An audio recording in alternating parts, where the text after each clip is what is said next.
நேர்களே, இன்றைய வாஸ்து பகுதியில் 2 விஷயம் சொல்கிறேன். ஒரு என்னுடைய பர்சனல் எக்ஸ்பீரியன்ஸ், நான் எழுதின புக்குடைய காம்பினேஷன் எல்லாமே சொல்கிறேன், கவனிங்க. அதாவது ஒரு வீட்டில் நோய் அதிகமாக இருக்குது. மாமியாருக்கு நோய், மாமனாருக்கு நோய், மருமகள் தினமும் லட்சக்கணக்கான பணத்தை இஷ்டமாக செலவு பண்ணுறார். யார் பேச்சையும் கேட்க முடியல, கேட்க மாட்டான்.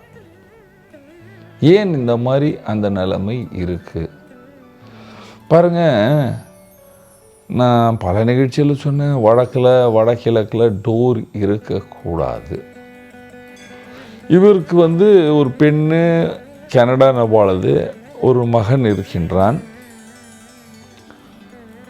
அப்பா அம்மா பையன் பொண்ணு மருமகள் பொண்ணை கட்டி கொடுத்துட்டாங்க. இப்போ அப்பா அம்மாவும் பையனும் பையனுடைய சம்சாரமாக அந்த வீட்டில் இருக்காங்க. இதில் ரொம்ப கவனிக்க வேண்டிய விஷயம், இந்த பையனுக்கும் நெக்ஸ்ட் வாரிஸ் பெண். இந்த பையன் லவ் மேரேஜ் பண்ணியிருக்கான். வடகிழக்கில் பிரதான வாசல், வடகிழக்கில் பிரதான வாசல். இந்த வீட்டுக்கு தென்மேற்கு திசையில் சமையலறை, தென்மேற்கு திசையில் சமையலறை. லாஸ்ட்லேருந்து குச்ச தள்ளி இருக்கு, ஆனால் தென்மேற்கு. பின்னால் காலியான இடம், முன்ன காலி கிடையாது, பின்னால் அதிகமாக காலி. ஒரு 15 ஃபீட் அகலமாக பெருசாக காலியாக விட்டுருக்காங்க. அங்கே வேலைக்காரங்க தான் பழக்கிறாங்க. பாருங்கள், தத்துவத்தை பார்க்க வேண்டும். ஃபஸ்ட்டு தென்மேற்கு திசையை நான் பல நிகழ்ச்சியில் சொல்லியிருக்கேன், எல்லாருக்கும் சொல்கிறேன், எழுதிக்கணுங்க. அதிகமாக காலியாக இருந்தால் வீட்டில் பலவிதமான நோய்கள் வர்றதுக்கு வாய்ப்புகள் உள்ளன. தென்மேற்கில் ரூமு, டாய்லெட் கட்டி உங்களுடைய வேலை பணியாளர்களை, லேபர்களை அங்கே நீங்கள் படுக்க சொன்னீர்களானால் அவர்கள்தான் இந்த வீட்டுக்கு எஜமானாக இருப்பார்கள். அவர்கள் செய்கின்ற சில தில்லு முள்ளுகள் பிடித்துவிட்டு நீங்கள் வீண் விவாதத்துக்கு ஆளாகிறீர்கள். இப்பொழுது பாருங்கள், சமையலறை தென்மேற்கு திசையில் இருந்தால் அந்த வீட்டுடைய எஜமானிக்கு நோய் இருக்கும், முதலாளிக்கும் நோய் இருக்குது. ஒருத்தருக்கு ஆர்த்தரைட்டிஸ் இருக்குது, முதலாளிக்கும் மூட்டு வியாதி, அந்த வியாதி. அவர் எக்ஸசைஸ் பண்ணுறாரு, யோகா பண்ணுறாரு, ஜிம்முக்கு எந்த ஆள் வருது, எக்ஸசைஸ் பண்ணுறாங்க, ஆனால் நோய் இருந்து கொண்டே இருக்கு.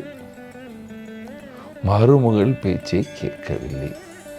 ஏன் பாருங்கள், இந்த பெண், அதாவது பையனுக்கு பெட்ரூம் எங்கே கொடுத்துட்டாங்க? ஈஸ்ட் நார்த் ஈஸ்ட், ஈஸ்டில் வடகிழக்கில் ரூமை கொடுத்துட்டாங்க. வடகிழக்கில் ஒரு மகனுக்கு ரூமை கொடுத்து விட்டால் they will enjoy the life. அவ்வளோதான், ஜாலியாக அவங்க இஷ்டமாக ஆஃபீஸ் போகிறது, ஃபேக்ட்ரிக்கு போகிறது, ஜாலியாக சுற்றுறது, அந்த மாதிரி தான் இருக்குது. ஒரு 4-5 வருஷம் ஆயிடுச்சு கல்யாணம் ஆகி, 5-6 வருஷம் ஆயிடுச்சு. என்ன கூப்பிட்டாங்க, நான் போனேன். என்ன செஞ்சேன்? நீங்களும் உங்கள் வீட்டில் இந்த மாதிரி இருந்தால் என்ன செய்ய வேண்டும் பாருங்கள். ஃபஸ்ட்டு ரெஸ்பான்சிபிள் பர்சனை வீட்டுக்கு தென்மேற்கு திசையில் பெட்ரூமை மாற்றி விட்டோம். சமையல் அறையே அந்த தென்மேற்குலேருந்து தெற்கில் அந்த இடம் அந்த மாதிரி முடியல. அதனால் அட்லீஸ்ட் 50% தெற்குலேருந்து கொஞ்சம் முன்ன தென்கிழக்கு பக்கம் மாற்றிட்டேன். நீங்கள் ஒரு 2 வருஷமாவது இதை மாற்றுங்க, அதுக்கப்புறம் மிச்சத்தை பார்க்கலாம் அப்படின்னு. அந்த தென்கிழக்கு சமையல் வறந்த உடனே 2 மாதத்துலேயே ஒரு பூமியை வாங்குகிறாங்க. ஒரு 150 கோடிக்கு ஒரு ப்ராஜெக்டை ஆரம்பிக்கிறாங்க. இவருக்கு அந்த பீரியடில் யாரோ ஹோமியோபதி மெடிஷன் சொல்லிடுறாங்க. இவர் கொஞ்சம் வாக் பண்ணுறதெல்லாம் ஆரம்பிச்சிடுறாரு. ஒரு 6 மாதத்தில் இவர் கார் எடுத்துகிட்டு ஃபேக்ட்ரிக்கு போகிற அளவுக்கு ரெடி ஆகிட்டார். அதனால் எந்த வீட்டிலையும் சண்டை நடக்குதுன்னா ஃபஸ்ட்டு ஊனால் சண்டை வருது அப்படின்னு சொல்லாமல் அந்த வீட்டுடைய அமைப்பை மாற்றி விட வேண்டும். யார் யாருக்கு எந்த இடத்தை கொடுக்கணுமோ அவங்களுக்கு இந்த இடத்தை கொடுத்துட வேண்டும். இவருக்கு நான் என்ன சொன்னேன், இவர் சவுத் வெஸ்ட்டில் முதலாளி படுத்திருந்தார் இல்லையா, நீங்கள் வெஸ்ட் சென்டரில் வாங்க அப்படின்ட்டேன். இவங்கள வெஸ்ட் சென்டரில் மாற்றின உடனே எனர்ஜி லெவல் மாறிவிட்டது. எனர்ஜி லெவல் மாறின உடனே இவர் காலைல ஏஞ்சிக்கிறாரு, இந்த ஜூஸ் அந்த ஜூஸ் எல்லாம் குடிக்கிறாரு, மத்தியானம் சூப்பெல்லாம் சாப்பிட்றாரு. டெக்னிக்கலாக இப்போது ரொம்ப பிரமாதமாக இருக்கிறார்கள். இந்த மருமகள் வீட்டை இதை இடி அதை இடி, இதை இடித்தா அது வரும், அதை இடித்தா இது வரும் அப்படின்னு சொல்லி இடிச்சே பல பொருள்களை மாற்றி விட்டார்கள்.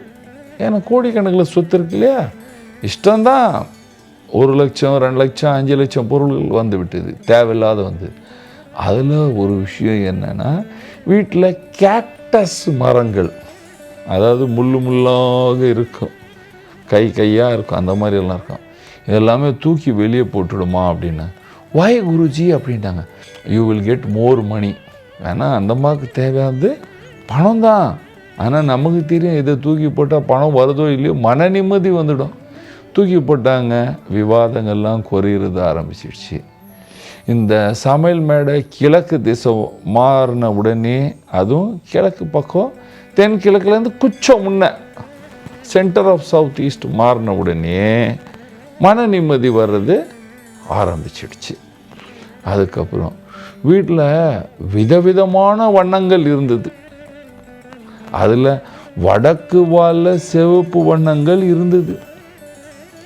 இது எல்லாமே ஆஃப் ஒயிட்டாக மாற்றிடுங்க அப்படின்னு எல்லாமே ஆஃப் ஒயிட்டாக மாற்றிட்டாங்க. நோய் அதாவது 100% இப்போ 30-20% 70% மேலெல்லாம் ரெடி. எல்லோருக்கும் மாமியார் மாமனார் 2 பேரும் ரெடி ஆகிட்டாங்க. இந்தம்மா இப்போ ரெஸ்பான்சிபிள் ஆகிட்டாங்க. கொஞ்சம் no I don't want to spend money on this things அப்படின்னு மனம் வந்துடுச்சு. ஏன், அவங்களுக்கு ரெஸ்பான்சிபிள் இடத்த உன் வீடு நீ பார்த்துக்கோ, உனக்கு எவ்வளோ செலவு பண்ணணும் நீ பார்த்துக்கோ அப்படின்னு. நான் போகும்போது எனக்கு 4 கோடியில் வண்டி வேணும்னு சொன்னவங்க ஒரு 40 லட்சத்தில் கார் வாங்கிட்டு அதை ஓட்டின்னு இருக்கான். மாமியார் இப்படி ஓட்டுறாங்க. எனக்கு ஒவ்வொருத்தருக்கும் ஒரு கார் காம்படிஷன், எல்லாமே நின்று போயிடுச்சு மனநே. இப்போ லாஸ்ட்டாக என்ன சொன்னேன், இதுக்கப்புறம் நீங்கள் செய்ய வேண்டிய ஒரே பரிகாரம், உங்கள் பிரதான வாசலை நார்த் சென்டருக்கு மாற்றுங்க அப்படின்னு சொன்னேன். இப்போ 1 மாதத்தில் மாற்றுறேன் அப்படின்னு சொல்லியிருக்காங்க. அதை மாற்றிட்டா குடும்பமும் எல்லோரும் சந்தோஷமாக இருப்பார்கள். அதேபோல் நீங்கள் சந்தோஷமாக இருக்க வேண்டும். வீட்டில் தென்மேற்கில் சமையலறை இருக்கக்கூடாது. இல்லாமல் பார்த்து கொண்டு நீங்கள் எல்லோரும் சந்தோஷமாக சுகமாக வாழ வேண்டும். நன்றி, வணக்கம்.